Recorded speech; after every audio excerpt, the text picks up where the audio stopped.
Nu, tai yra vibracijas slopinančios medžiagos, yra garsas slopinančios medžiagos, yra garsas sugeriančios medžiagos.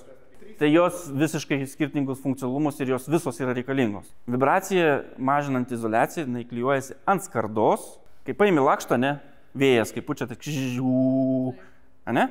Tai jeigu tą lakštą sukėtinį padarai į kietą, jis tada nedaro, nevibruoja. Kuo didesnis greitis, tuo skarda labiau vibruoja, tuo daugiau užėsiais randa. Iš ten triukšmas. Tai vibracija kietina skardą. Ant dugnas ir taip yra kietas, jį reikia gerai pakietinti, dar labiau, ta prasme, kad jisai dar būtų kietesnis. Durys, stogas dedasi lengvesnės medžiagos. Ant stogo dedasi 2 mm vibro izoliacija palengvinta. Ant durų leidžiam dar dėti 3 mm vibro izoliaciją. Toliau antras sluoksnis, jisai yra, mes vadinam, garso barjeras. Ant tos vibro izoliacijos klijuosi garso izoliacija ir jisai sumažina triukšmą. Realiai jau tiesioginius tokius kaip decibelus. Ant dugno, jeigu RAV 4, pavyzdžiui, mes dedam tokią sunkę, žalią medžiagą, parodyti. Antras sluoksnis, klijuojasi tokia garso laikyk, nes... Ai, net laikyti, okei. Oho, pakankamai daug sveria. Ją galima tik tai ant dugno, ant arkos dėti, nes jinai sunki. Bet čia matau iš 3 dalių Jo, daugias sluoksnį. Kaip čiužiniai būna iš visokių įvairių medžiagų sudėlioti, susluoksniuoti. Wow. Daugias sluoksnį medžiaga, čia yra garso barjeras arba garso izoliacija, šilumos izoliacija, kuris mažina triukšmą. Na ir ant plasmasių klijuojasi garsą sugerianti izoliacija. Tu matai, užsimanysiu ir aš po to, kad mersiuks netriukšmautų. Ant plasmasių klijuojasi garsas sugerianti izoliacija, va toksai minkštas. O, atrodo ganėtinai toks.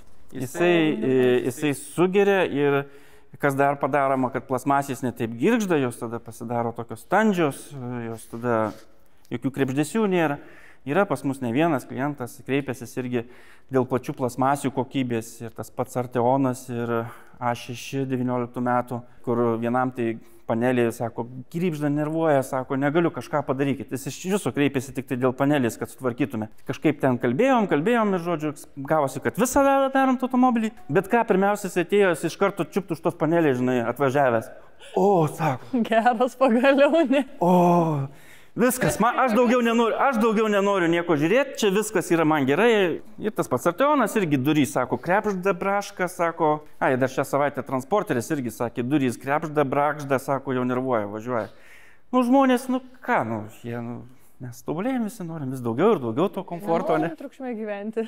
Tai va, o vibro izoliacija prieš tą garso izoliaciją, vibroizoliacija, jeigu pačiupinėti tokia kieta jinai. Aha, standi tokia labai. Jinai tik tai ant dugno tinka ir jinai daug laiko užima formuoti. Kaitinti su fenu, jinai šyla, tada suminkštėja, informuoja ir tada su voliuku trini, kad prisitrint. Kartais pagalvoju, kur čia žmogui galima sutaupyti, ne?